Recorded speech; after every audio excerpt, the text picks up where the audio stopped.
Welcome to J and Cake Adventure, which stands for Jazlynn and Melissa's Cake Adventure. Melissa and Jazlynn's Cake Adventure. It's Jazlynn. Welcome to Jazlynn and... Oh, no, I messed up.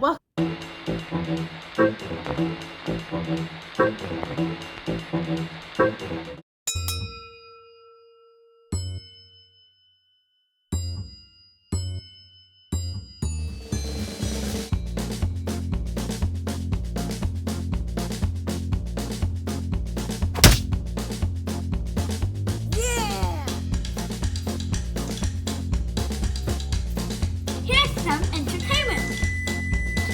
I'm a turkey. I'm a turkey. I'm a go.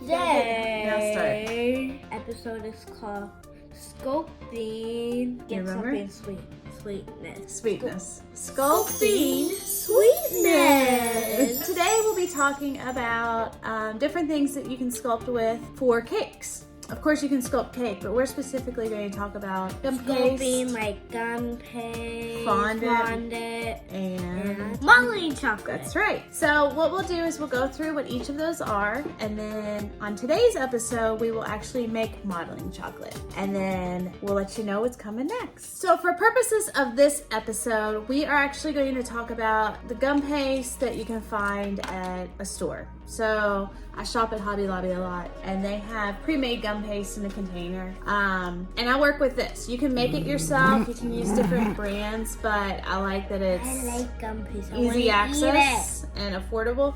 I also go to a local cake store too and get some stuff. Gum paste is actually, it's technically edible. What we typically use gum paste for are things that need to get really hard. So numbers that stand on top of a cake, for instance. This is gum paste. We colored it black. Yes. It comes in white. You can color it whatever color you want. With food coloring.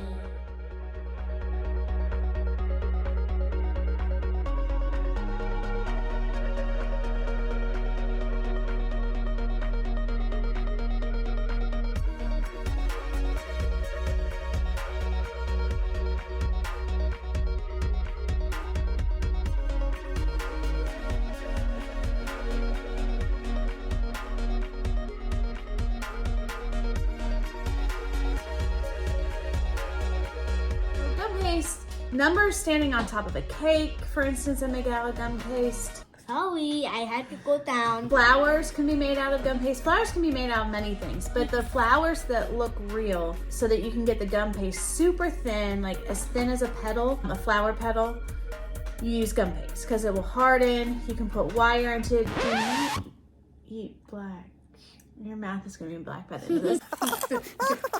There's been times I've made like a branch tree out of gum paste with wire in it. That's why you wouldn't want to eat it, because once there's wire in it, it's technically not edible. And then I painted it to look like the color of a tree. So that's what gum paste is used for. Anything that needs to stand upright, you can put skewers in it, wire in it, and make it stand up on a cake. Or if it needs to stand up off of a cake, I have a cake coming up where I'll have records on it, and they need to be off the cake. So with gum paste, if you add a lot of color to it, it will get real wet, obviously, and take longer to dry. Or if there's a lot of humidity in the air, it will take longer to harden. So what we typically do in that case, if we want to make sure it's nice and hard, or maybe I'm making something late and it needs more time to dry, you can get something called Tylose powder. Or in this case, this brand is CMC powder. You can add it to your gum paste and knead it in like you would knead a bread or dough or anything like that. It'll be dry. You work it in and it makes it dry harder. And I'll put this and this and this. Oh, it turned dry. Doop, doop, doop, doop. Good luck editing this. So Jazlynn, what do we use this brush for? So you dip it in in this. You dip it in cornstarch you dip it in, and if there's too much, you tap it off. So dip it in. Ooh, there's too much. That's a lot. Tap it off, and then some, and then you pat it on. So we pat it on to the surface so you don't get big clumps of cornstarch. And the reason we do this, so it doesn't stick. Yep, so it doesn't stick to your surface. If you're rolling it out, or if it gets too wet and you need to add some cornstarch to dry it even a little bit more. And this is for fondant too. And it's for crust and cookies. We'll get to that another day. Also, the other thing that works is a sock. So like a kid's sock, you can put a clean sock, clearly. You can put cornstarch in there and like put a rubber band around the top. I used to do this too. And then you tap it against the surface that you're working on and you get no clumps and no waste and there's not too much. It's just enough. It's a nice fine layer that's on your surface. Why can't it be a grown-up that It can be a grown-up sock, but their socks are bigger. I just said a kid's sock because it's smaller and you don't need much cornstarch in your sock. But what if you want a lot of cornstarch and use that? Well, then a lot of cornstarch will dry out your stuff that you're working on. I learned to do this, so yeah, you don't have to do all that. And then if you do that, you'll have cornstarch for ages. For ages?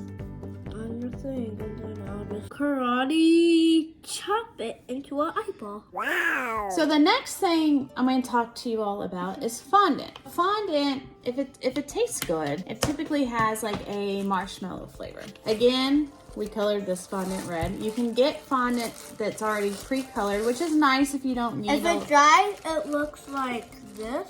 But if it wet, inside it looks like actually really thin if it's wet. So with the fondant, some people like to eat it, some people don't. I do. You can cover a cake in fondant. So you would put buttercream down, let the buttercream harden, roll out the fondant nice and thin, and cover the cake in fondant. You can also make items for a cake out of fondant. So I'll use it like if I want to make nice clean stripes on a cake, or if I want to make a character for a cake. Sometimes I can mix gum paste and fondant together if I want to make the fondant stiffer. This is the fondant and this is the gum paste. But fondant is very similar to Play-Doh in a sense. So if you want to practice making like sculpting things or for your kids, instead of buying fondant, you can buy can I say something? Play-Doh for it. Can I say something? Do you remember the first time somebody bought you Play-Doh and you got the Play-Doh right out and you made a little snaky and it was wiggly wobbly, but now you could just put something hard like, what do we have? See, it's wiggly wobbly. Don't mind that. That is nothing. Get something hard and then pat it on the side and then roll it on that side and then it's straight. I wish I knew that in my Play-Doh days. I don't usually like Play-Doh anymore. Because you like to play with fondant. I get this fondant, a pail of fondant. It comes in all types of sizes. If I use a lot, I get a bigger amount from Hobby Lobby. That's where I find stuff, or from my local cake store. It really just depends on the type of fondant you like. You can order it online and try out different types and different flavors and what works best. Some fondants are stiffer, some are softer. You just kind of have to experiment with it. For purposes of just home stuff, you can get basically any type locally. This fondant doesn't taste too bad. So that's a little bit about fondant and its uses. And then the third thing, which is modeling chocolate. Modeling chocolate. What's this video about? I literally forgot it. Modeling chocolate, I actually make from scratch. Really? It's any type of chocolate that you want, like corn syrup. You mix them together. Modeling chocolate, when it's made, gets really hard and you have to let it sit, which we'll talk about a little bit later. With dark chocolate modeling chocolate, I've actually made boxes that go around like bottles to make it look like a crate because it tastes good. It's straight chocolate.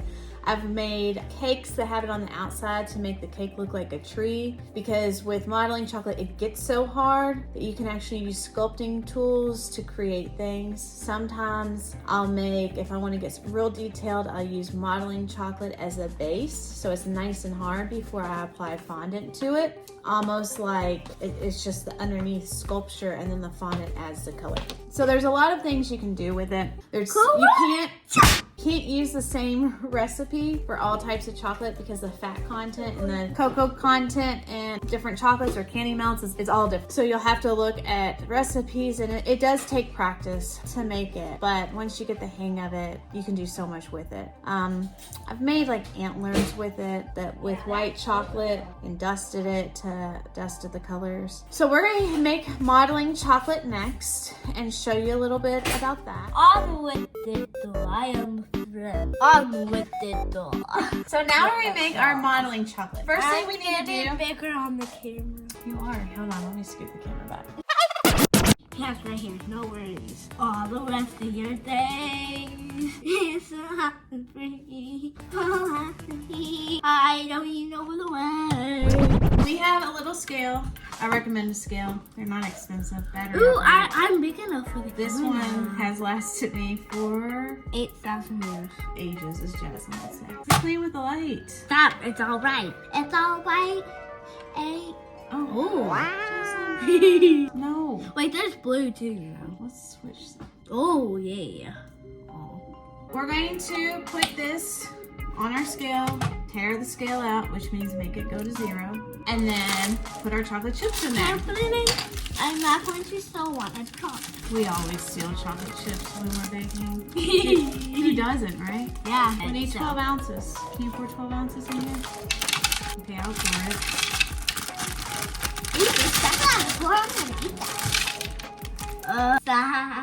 Okay, there, finally. It's alright. Oh, it's It's too alright.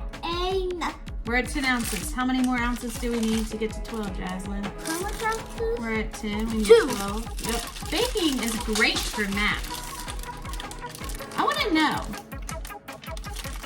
what type of chocolate, not brand, what type of chocolate is your favorite chocolate?